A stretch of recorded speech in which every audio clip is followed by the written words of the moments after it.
seen it before and now it is back up for grabs. This 1969 Holden HT Ute valued at $140,000 could be yours. This just isn't any HT Ute.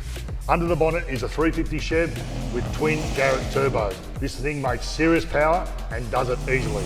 Backed by a 2-speed power glide and a TCE converter, this thing has already laid down a 9.6 at 140 miles an hour. This car was built to handle the power with a strange 9-inch diff and 3.5 true track centre to ensure you don't lose any of that horsepower. It's also got Willwood brakes and Weld Illumistars front and rear.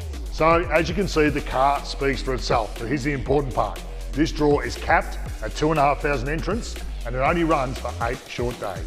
Enter now from just $19.95 and this Summer Nats Top 60 Beast could be all yours. Good luck.